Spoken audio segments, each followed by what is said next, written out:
Extend again in my name, in the name of the whole church, warmest welcome to you all. I think it's a great privilege for us to host you again. I know that I speak for every pastor of every Southern Baptist church when I say that the WMU is the most vital, most alive part of our churches. That has been the case in every church I have been.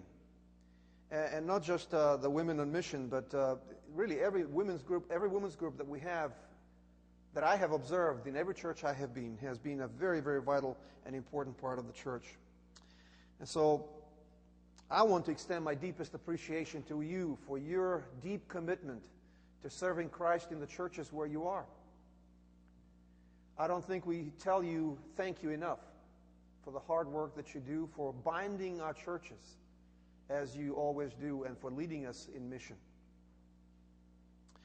Now, the slogan of your ministry is called to love, and I have to confess it is the most concise, most precise summary that I have heard and come across of what a church ought to be, really. God sent His Son, Jesus Christ, into this world to do what? To love us and to die and pay the ultimate price for our salvation. He did that because He loved us to the very end. And when He was to be taken up in heaven, He gave us also the Great Commission and the Great Commandment. And both of these are premised on love. If we have no love, as 1 Corinthians 13 tells us, we're nothing. We've got nothing to offer to the world. I'd like to take you to a passage of Scripture in the Old Testament that proves a good example, I think, of the importance of the ministry of love. If you have a Bible, you can turn to the book of Judges, chapter 5, verses 6 and 7.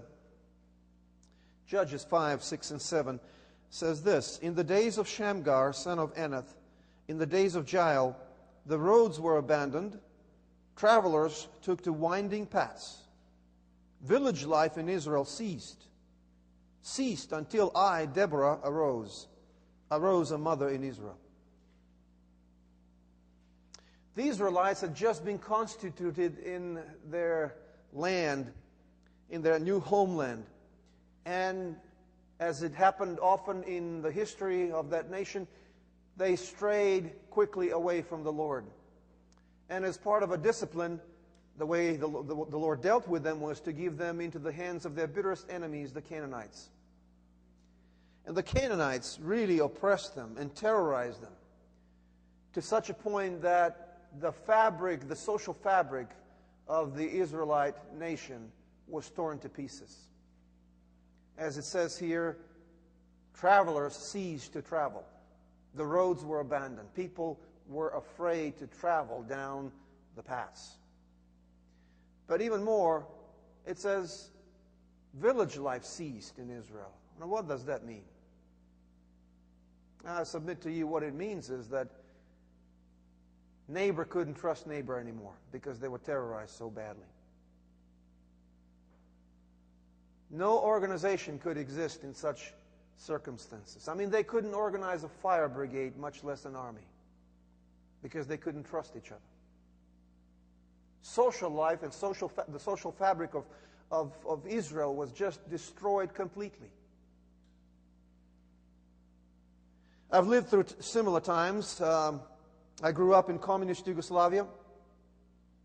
And when the communists took over the country, they employed terror tactics to maintain their grip on power. They would bully, threaten, blackmail, or even bribe people to spy on their neighbors. So neighbor would spy on neighbor and report to the secret police. Everybody had a file in the secret police. It got to be so bad, neighbors couldn't trust each other. People wouldn't stop to talk to each other on the street. Neighbors stopped visiting each other. No organization could happen for the betterment of the community in such circumstances. Everybody was afraid of everybody.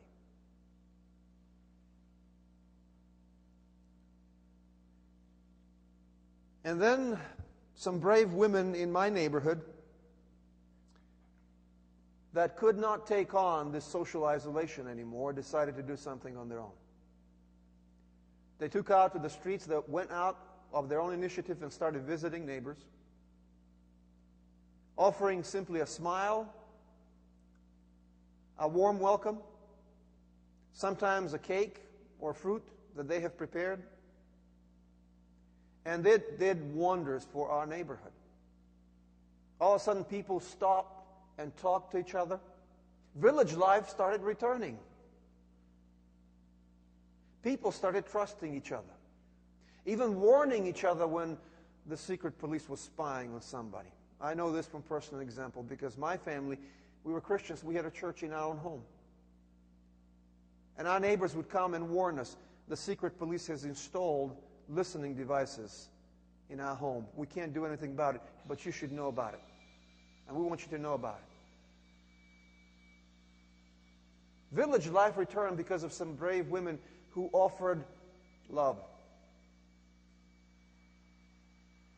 to a cynical and cold world. The same thing happened in Israel. Village life ceased until Deborah arose.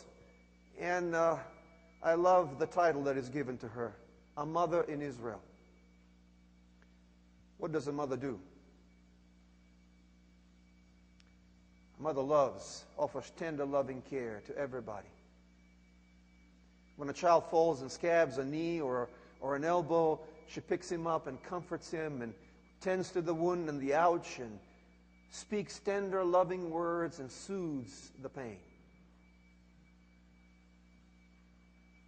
I submit to you that no organization could exist without love. Absolutely. Now, I have very little to teach you about love. I just want to encourage you to be mothers in Israel, wherever God has placed you. Without love, the social fabric of our churches will break apart. Without love, no organized mission could ever happen.